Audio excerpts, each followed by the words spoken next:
Today, at 11:23 a.m., a Russian convoy moved east along Highway M3 toward the Avdiivka sector.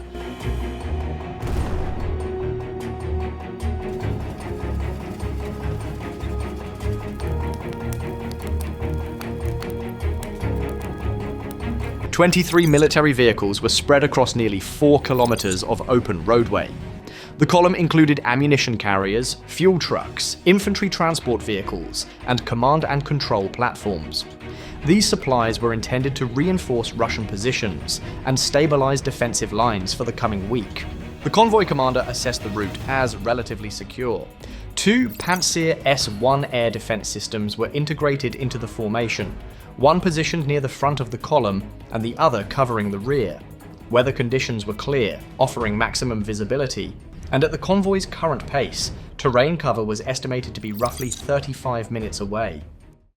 What Russian crews did not realize was that Ukrainian reconnaissance assets had already been tracking the convoy for close to 2 hours. Long-range surveillance and drone observation had followed the column from more than 45 kilometers out. Signals intelligence teams intercepted routine convoy communications, allowing Ukrainian analysts to confirm the route, speed, and composition of the force. Most critically, they identified the exact air defense systems assigned to protect it. By the time the vehicles entered the exposed stretch of highway, Ukrainian planners had concluded that this was the final window to strike before the convoy moved into denser air defense coverage.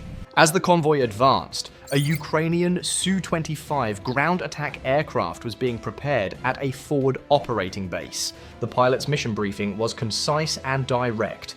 23 vehicles on the open road. 2 active Pantsir S-1 systems capable of engaging low-flying aircraft.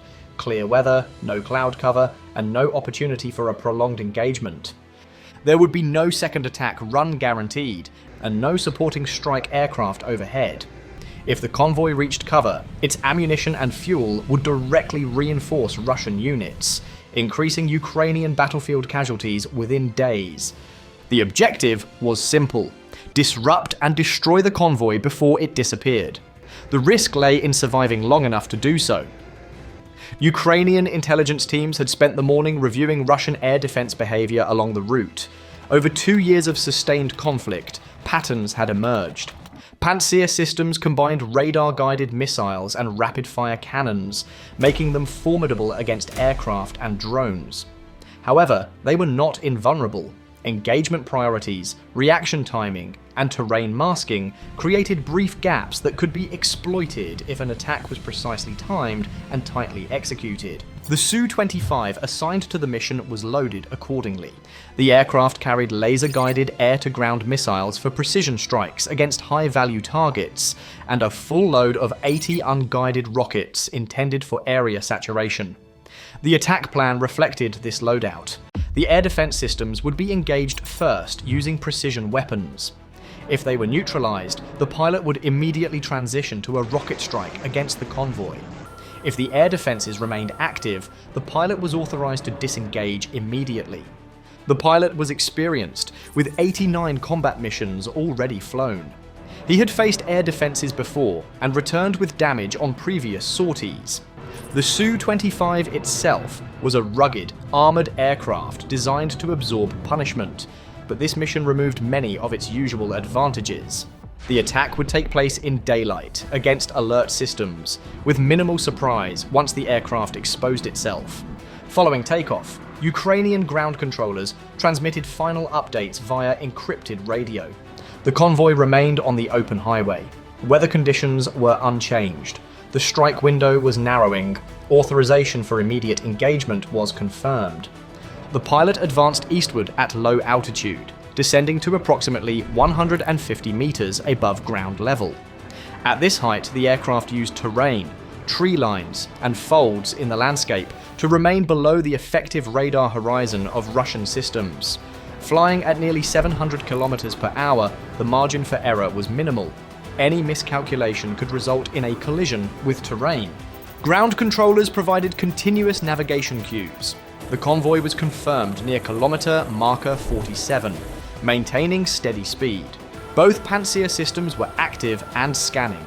Clearance to proceed was reaffirmed. At roughly 8 kilometers from the convoy, the pilot initiated the most exposed phase of the mission. He executed a sharp climb from 150 meters to approximately 1,000 meters. The maneuver brought the aircraft into clear view of Russian radar systems. From that moment, the pilot had only seconds before engagement systems could respond. The convoy became clearly visible through the targeting pod. Vehicles stretched along the highway, with the two Pantsir S-1 systems identifiable by their rotating radar arrays at the front and rear of the formation. The targeting system locked onto the lead Pantsir at a range of approximately 11 kilometers. The pilot released the first laser-guided missile and immediately shifted targeting to the rear system, releasing a second missile moments later. Both weapons flew on near-simultaneous trajectories, with an estimated flight time of just under 20 seconds. Those seconds proved decisive. Both Pantsir crews detected the missile launches. The lead system initiated engagement procedures, launching interceptors and activating its cannons. The pilot deployed countermeasures, releasing chaff to complicate radar tracking, while maintaining laser designation long enough for missile guidance to remain effective. The interceptors were drawn off by false returns. The first Ukrainian missile struck the lead Pantsir's radar assembly, detonating its high-explosive warhead. The impact destroyed the radar and rendered the system combat ineffective. The second Pantsir had marginally more time to respond, firing additional missiles and saturating the airspace with cannon fire. One round damaged the incoming missile, but guidance corrections allowed it to strike the vehicle's upper structure. The detonation disabled the system, forcing the crew to abandon it. Within seconds, both embedded air defense platforms were neutralized, leaving the convoy without immediate protection. The pilot transitioned immediately to the strike phase. He climbed again, this time to approximately 1,800 meters, to establish a stable firing profile for rocket delivery. On the ground, Russian officers began calling for additional air defense support, but nearby systems were positioned too far away to intervene quickly. At roughly 8 kilometers, the pilot armed the rocket pods and began firing in controlled salvos. Unguided rockets streaked downward in waves, their impacts distributed across the length of the convoy rather than focused on individual vehicles. The effects were immediate and catastrophic along the entire length of the convoy. A fuel truck was struck and ignited, creating a fire that spread to adjacent vehicles. An ammunition carrier detonated, producing a secondary explosion that damaged nearby transports and cratered the roadway. Several infantry fighting vehicles were disabled by blast effects, while command and logistics trucks were damaged or destroyed by near misses and fragmentation. This phase accounted for the bulk of the estimated $85 million in losses, combining destroyed vehicles, damaged equipment, and the loss of the convoy's operational mission. With the strike complete, the pilot descended rapidly back toward low altitude. Countermeasures were deployed as warning systems indicated multiple radar locks. Russian air defense units beyond the convoy area were now actively tracking the aircraft. A Tor M2 surface-to-air missile system, positioned on elevated terrain approximately 20 kilometers away and likely cued by broader sensor coverage, launched interceptors. The pilot descended aggressively, dropping from 1,800 meters to near 100 meters while accelerating to maximum speed. Terrain masking disrupted radar tracking, but missile guidance persisted. As missiles closed in, the pilot deployed chaff, flares, and electronic jamming in sequence. One interceptor diverted toward decoys and detonated. Another continued on inertial guidance and exploded behind the aircraft, showering the tail section with shrapnel.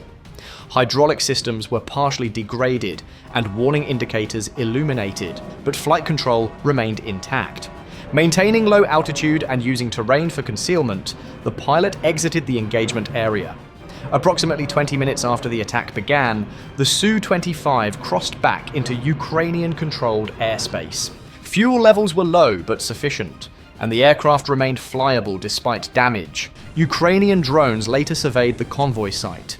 Of the 23 vehicles, 9 were confirmed destroyed, 8 were damaged and immobilized, 6 were abandoned intact but blocked by wreckage and craters. Fires burned for hours and the highway remained impassable. Russian recovery teams arrived later with heavy equipment and managed to extract 4 damaged vehicles before withdrawing to avoid further strikes. The remainder were lost. The supplies never reached their destination. Russian units in the sector went without expected ammunition and reinforcements for days, weakening defensive positions and forcing withdrawals in some areas. The Su-25 landed at its forward base with multiple shrapnel impacts, degraded hydraulics, and minor electrical damage. Ground crews restored the aircraft to operational status within 2 days. The pilot returned to flying shortly afterward.